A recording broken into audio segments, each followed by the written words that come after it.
Hey everyone, how's it going. मेरा नाम है रोहित सब्रीवाल और लास्ट वीडियो में हम लोगों ने फायरबेस के बेसिक ऑपरेशंस देखे थे। ठीक है, कैसे फैच करना है डेटा, कैसे हमें सेव करना है डेटा। तो बेसिक जो ऑपरेशंस होते हैं वो सारे देख लेते हैं। आज की वीडियो में हम लोग फिल्टर्स को यूज़ करेंगे और ऑर्डरिंग करेंगे। अभी के लिए जो डेटा आ रहा है वो सारा का सारा जो भी हम एक कलेक्शन उठा रहे हैं तो वो पूरा ही आ रहा है, लेकिन हमें उसके अंदर एक फ़िल्टर लगाना है कि हमें पूरा कलेक्शन नहीं चाहिए, थोड़ा स्पेसिफिक डेटा चाहिए और उसको भी हम ऑर्डर कर सकते हैं डिपेंडिंग ऑन अ फील्ड। ठीक है, तो इसी के साथ स्टार्ट करते हैं। तो लास्ट वीडियो में यहाँ पे हमने छोड़ा था, तो अभी के लिए नेम नाम की एक फील्ड है, ईमेल एड्रेस नाम की एक फील्ड है। हम यहाँ पे इसे सेव करते हैं डेटा एंटर करके, तो वो सेव हो जाता है। यहाँ पे हमें दिख भी जाता है स्ट्रीम बिल्डर से। तो मैं क्या करूँगा, यहाँ पे एक फील्ड और ऐड करूँगा, वो होगी हमारी एज की। ठीक है, तो यहाँ पे एक एज की फील्ड और ऐड करते हैं पहले, उसके बाद बात करते हैं। तो एक टेक्स्ट फील्ड उठा के मैं यहाँ पे कर लूँगा पेस्ट, और जैसे ये ईमेल कंट्रोलर है ऐसी एक एज कंट्रोलर मैं अभी बनाऊँगा। ठीक है, यहाँ पे ये मेरा एज आ जाएगा इन टेक्स्ट। ये होने के बाद ऊपर एक एज कंट्रोलर बना लेते हैं, ये text editing controller, age controller. ठीक है, ये बन गया। एक बार रीलोड कर लेते हैं। तो ये जो पुराना डेटा अभी यहाँ पे स्टोर्ड है, इसके अंदर कहीं पे भी एज नहीं है। ठीक है, यहाँ पे सिर्फ ईमेल है और नेम है और कुछ भी नहीं है।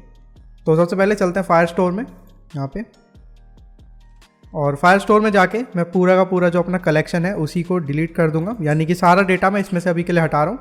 और अब जो मैं नया डेटा ऐड करूँगा उसके अंदर एज भी होगी। ठीक है, तो नया वाला सीधा यहाँ पे ऐड हो जाएगा, उसमें कोई दिक्कत नहीं है। तो ऐड करने के लिए जैसे हम यहाँ पे सेव कर रहे हैं जब हम यूज़र को, ये वाला फंक्शन है हमारा सेव वाला फंक्शन। तो इस सेव वाले फंक्शन के अंदर क्या हो रहा है, अभी हमने नेम उठाया है, ईमेल उठाया है, एज नहीं उठाई है। तो एज भी उठा लेते हैं।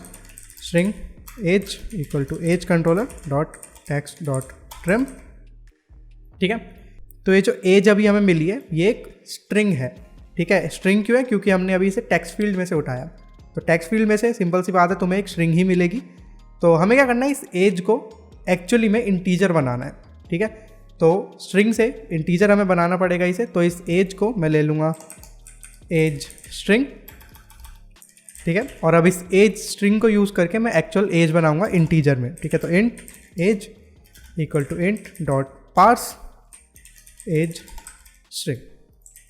ठीक है, यानी कि मैंने उसे एज स्ट्रिंग पास की और फिर उससे एक इंटीजर बन के मेरे इस इंट एज के अंदर स्टोर हो जाएगा। ये होने के बाद मैं अपनी इस एज को, जैसे मैं यहाँ पे नेम और ईमेल को सेव करवा रहा हूँ, इसी तरीके से मैं यहाँ पे एज भी सेव करवाऊँगा। ये आ गई मेरी एज। ठीक है, तो तीनों वैल्यूज़ यहाँ पे आ गई। अब करते हैं हम एक नया यूज़र सेव। तो ये मैंने एक नया यूज़र बनाया। ठीक है, कोई भी रैंडम एक ईमेल आईडी, और इसकी एज मैं ले लेता हूँ जैसे कि 25। ये मैंने किया सेव, तो ये मेरा नया यूज़र एक बन गया। और ये तुम देख सकते हो यहाँ पे ये जो एज वाली फील्ड है वो अभी क्लियर नहीं हुई। क्यों? क्योंकि हमने यहाँ पे नेम कंट्रोलर को क्लियर कर रखा है, ईमेल को क्लियर कर रखा है, लेकिन एज को नहीं कर रखा। तो एज कंट्रोलर डॉट क्लियर ये आ गया। ठीक है, तो अब जब मैं बाद में जब भी कभी भी सेव करूँगा तो तीनों फील्ड्स मेरी क्लियर हो जाएंगी, कोई दिक्कत नहीं है। अब यहाँ पे जो है एज अभी के लिए हमें दिख नहीं रही कि एक्चुअली में एज स्टोर्ड क्या है। तो सबसे पहले फायर स्टोर में चेक कर लेते हैं कि एज आई या फिर नहीं। तो इस पेज को करते हैं रीलोड। तो यूज़र्स के अंदर एक नया यूज़र बन गया और उसकी एज आ गई, ईमेल आ गया, नेम आ गया, तीनों फील्ड्स यहाँ पे मेरे पास आ गई। तो इसी तरह से हमें और भी यूज़र्स अभी के लिए सेव करना है, लेकिन उससे पहले यहाँ पे ये जो एज हमें दिखानी है तो वो भी दिखाते हैं अपने यूआई में। तो नीचे स्ट्रीम बिल्डर में ये रहा, तो मैं एज दिखा दूंगा नेम के आगे जस्ट ब्रैकेट में। ठीक है, तो नेम के आगे मैं प्लस करके ब्रैकेट्स लगाऊंगा। ठीक है, और स्ट्रिंग के अंदर वेरिएबल यूज़ करने के लिए सिंपल हमें डॉलर और फिर ये ब्रेसेस यहाँ पे लगाने पड़ेंगे। इसके अंदर अब हमें क्या करना है, यूज़र मैप में से एज को सिलेक्ट करना है। तो यूज़र मैप एज मैंने यहाँ पे सिलेक्ट कर दी।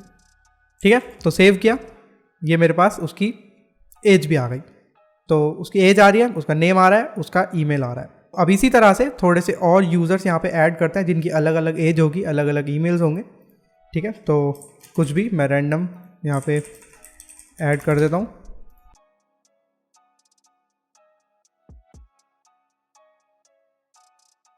तो यहाँ पे मैंने 5 अकाउंट्स बना लिए। ठीक है, 5 रिकॉर्ड्स यहाँ पे सेव कर लिए। अब इनके ऊपर हम फिल्टरिंग करके देखेंगे, ठीक है, किस तरह से वो वर्क करते हैं। तो फिल्टर्स हमें यूज़ कैसे करने हैं? फिल्टर्स यूज़ होते हैं एक कलेक्शन पे, ठीक है, वो डॉक्यूमेंट्स पे यूज़ नहीं होते, कलेक्शन पे यूज़ होते हैं, क्योंकि कलेक्शन के अंदर बहुत सारे डॉक्यूमेंट्स होते हैं, ठीक है। डॉक्यूमेंट तो अपने आप में एक सिंगल एंटिटी है, तो उसके अंदर का तो सिर्फ डेटा है, लेकिन कलेक्शन के अंदर बहुत सारे डॉक्यूमेंट्स होते हैं, तो उनको हम फिल्टर कर सकते हैं। तो कलेक्शन के आगे मैं लिखूँगा डॉट वेयर, ठीक है, बाकी सब सेम रहेगा। आगे का ये जो डॉट गेट या फिर डॉट स्नैपशॉट्स तुम लगाओगे डेटा को फैच करने के लिए, और पीछे जो भी कलेक्शन वगैरह होगा सब कुछ सेम रहेगा। बस कलेक्शन के बाद हमें उसके अंदर एक वेयर चेक करना है कि जहाँ पे भी, ठीक है, तो इस वाले कलेक्शन में यानी कि यूज़र्स वाले कलेक्शन में जहाँ पे भी अब तुम्हें फील्ड का नाम बताना है, ठीक है, कि तुम कौन सी फील्ड के ऊपर कुछ फिल्टर्स लगाना चाहते हो। मैं लगाना चाहता हूँ अपनी एज के ऊपर फिल्टर्स। एज तुमने उसे फील्ड बता दी, तो फील्ड बताने के बाद अब तुम्हें एक्चुअल फिल्टर भी बताना है कि तुम्हें एक्चुअली में करना क्या है इस एज के साथ। मुझे एज के साथ करना क्या है, तो कॉमा। अब तुम्हारे पास बहुत सारे फिल्टर्स यहाँ पे वेयर के अंदर होते हैं। सबसे पहला है तुम्हारा इज़ इक्वल टू, ठीक है, तो अगर मैं इज़ इक्वल टू यहाँ पे लिखता हूँ तो यहाँ पे तुम एक वैल्यू दे सकते हो, और ये तुम्हारी पूरी जो क्वेरी है ये क्या करेगी, सिर्फ उन्हीं डॉक्यूमेंट्स को यहाँ पे लेके आएगी जिनकी एज इसके इक्वल होगी, जो भी तुम वैल्यू यहाँ पे दोगे, ठीक है। मान लो मैं यहाँ पे 18 लिख दूँ और फिर मैं सेव करूँ, तो देखो सारे रिकॉर्ड्स गायब हो गए, लेकिन सिर्फ जिसकी एज 18 थी वही बच गया, ठीक है। तो इज़ इक्वल टू कुछ इस तरह वर्क करता है। इज़ इक्वल टू के बाद तुम्हारे पास है इज़ नॉट इक्वल टू, ठीक है। इज़ नॉट इक्वल टू क्या है, बिल्कुल इज़ इक्वल टू का अपोजिट है, तो 18 वाले को छोड़ के बाकी सारे आ जाएंगे, ठीक है। तो is equal to, is not equal to, ये हो गए। इसके बाद है तुम्हारे पास इज़ ग्रेटर देन, ठीक है, तो 18 से ऊपर जितनी भी एजेस होंगी वो सारी आ जाएंगी, और इज़ ग्रेटर देन और इक्वल टू अगर मैं करता हूँ तो यानी कि 18 भी इंक्लूडेड है और फिर 18 से ज़्यादा वाली। तो जिस तरह से ये इज़ ग्रेटर देन है, ऐसी एक इज़ लेस देन भी है यहाँ पे, तो इज़ लेस देन मैं यहाँ पे कर देता हूँ 30, ठीक है। तो लेस देन 30 जितनी भी एजेस होंगी मेरी सारी आ जाएंगी। अगर मैं लेस देन 56 करता हूँ तो देखो लेस देन 56 आ जाएगी। अगर मैं 56 को भी उसके अंदर इंक्लूड करना चाहता हूँ तो मैं लिखूँगा इज़ लेस देन और इक्वल टू, ठीक है, सेव करूँगा तो जो 56 जिसकी एज है वो वाला रिकॉर्ड भी यहाँ पे आ गया, ठीक है। तो ये हो गए तुम्हारे 4 बेसिक वाले एकदम वेयर फिल्टर्स। इसके बाद तुम्हारे पास और भी बहुत सारी चीज़ें तुम यहाँ पे चेक कर सकते हो। इज़ नल, ठीक है, तुम चेक कर सकते हो कि वो नल है या फिर नहीं। तो यहाँ पे बस ये बेसिकली ट्रू या फॉल्स होगा। तो जहाँ पे भी इज़ नल ट्रू है वो उसको ढूंढने की ट्राई कर रहा है, लेकिन कहीं पे भी वो नल नहीं है, ठीक है, तो इसलिए कोई भी रिकॉर्ड यहाँ पे आया ही नहीं। अगर इसे मैं फॉल्स करता हूँ तो सारे रिकॉर्ड्स आ जाएंगे, ठीक है। इज़ नल हो गया।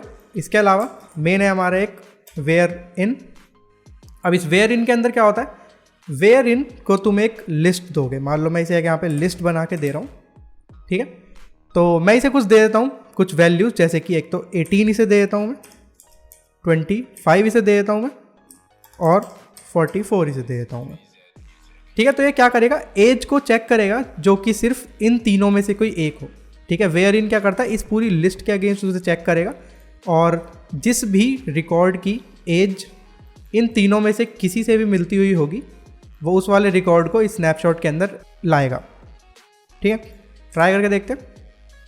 तो देखो 44, 18 और 25, ठीक है, जो वैल्यूज़ यहाँ पे दी हैं वही वाली वैल्यूज़ वहाँ पे आएगी। तो बेसिकली ये इज़ इक्वल टू है, लेकिन मल्टीपल वैल्यूज़ के लिए, क्योंकि जब हम इज़ इक्वल टू करते हैं तो वहाँ पे बस एक सिंगल वैल्यू का हमारे पास ऑप्शन होता है। तो यहाँ पे हम मल्टीपल वैल्यूज़ उसे दे सकते हैं, और इन तीनों में से कोई एक भी अगर वहाँ पे मैच करेगा एज के अंदर तो वो वाला रिकॉर्ड हमारे पास आ जाएगा, ठीक है। ये तो हो गया तुम्हारा वेयर इन। अब जैसे ये वेयर इन है ऐसे ही है एक वेयर नॉट इन। तो वेयर इन का बिल्कुल अपोजिट है। तो 18, 25 या 44 में से कोई भी एज अगर उधर मैच करेगी तो वो वाले रिकॉर्ड्स नहीं आएंगे, ठीक है। तो देखो उन तीनों रिकॉर्ड्स को छोड़ के बाकी सारे आ जाएंगे। तो वेयर नॉट इन कुछ इस तरह से वर्क करता है। अब लास्ट हमारा बचा एरे कंटेन्स और एरे कंटेन्स एनी, ठीक है। तो इसको कैसे हमें यूज़ करना है, इसके लिए क्या इंपॉर्टेंट है, इसके लिए इंपॉर्टेंट है कि ये जो तुम फील्ड यहाँ पे चेक कर रहे हो ये एक एरे हो, ठीक है। अभी के लिए क्या है, अभी के लिए एक एज है, एक नंबर है, एक इंटीजर है, ठीक है, ये कोई एरे नहीं है। तो मैं क्या करूँगा, ऊपर यहाँ पे, ठीक है, इस जगह पे एक एरे बना देते हैं कि सैम्पल एरे, ठीक है, ये बस एक एग्जाम्पल के लिए मैं तुम्हें यहाँ पे बता रहा हूँ। यहाँ पे कोई सी भी एरे हो सकती है, कुछ भी तुम्हारी जो भी तुम वैल्यू स्टोर करना चाहते हो वो हो सकता है। मैं इस एरे के अंदर क्या क्या डालूंगा, मैं इस एरे के अंदर अपना नेम डाल दूंगा, ईमेल डाल दूंगा और एज डाल दूंगा। ठीक है, ज़्यादा कुछ हम ऐसे खास नहीं कर रहे, बेसिकली सिंपल सी ये चीज़ है और हम कुछ नहीं कर रहे।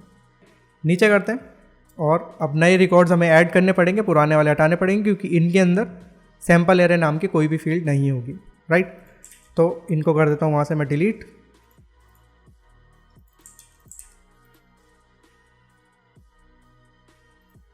और अब नए रिकॉर्ड्स को करते हैं ऐड।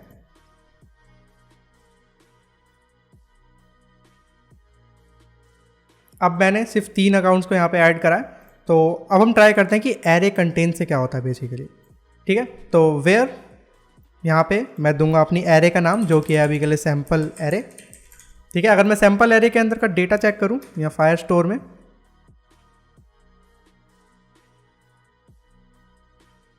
तो ये है हमारे पास। ठीक है, ये सैम्पल एरे है जिसके अंदर तीनों हमारा जो भी नेम, ईमेल और एज तीनों है बेसिकली। तो मैं क्या कर सकता हूँ, इस पूरी एरे के अंदर चेक कर सकता हूँ कि एरे के अंदर मैं जो एलिमेंट सर्च कर रहा हूँ वो एग्जिस्ट करता है या फिर नहीं करता है। ठीक है, तो मैं यहाँ पे लिखूँगा एरे कंटेन्स और यहाँ पे मैं सर्च कर लेता हूँ रोहित। ठीक है, तो इस सैम्पल एरे के अंदर जहाँ पे भी किसी भी डॉक्यूमेंट के अंदर रोहित कंटेन होता होगा, ठीक है, कंटेंड है उसके अंदर, तो वही वाले रिकॉर्ड्स मेरे पास आएंगे। ठीक है, ये मैंने करा सेव, तो सिर्फ एक ही आया, ठीक है, जिसका नाम रोहित था। इसी तरह से अगर मैं यहाँ पे लिखूँ 19, तो देखो कुछ भी नहीं आया। ऐसा क्यों? क्योंकि 19 ये एक स्ट्रिंग है और जबकि हम जो एज वहाँ पे सेव करा रहे हैं वो क्या है, वो एक इंटीजर है, एक नंबर है। तो अगर मैं डायरेक्टली यहाँ पे 19 लिखूँगा तो ही वो आएगा। राइट, इसी तरह से हम यहाँ पे ईमेल आईडी भी लिख सकते हैं, तो जिसकी भी r@gmail.com आईडी है वो यहाँ पे आ जाएगा।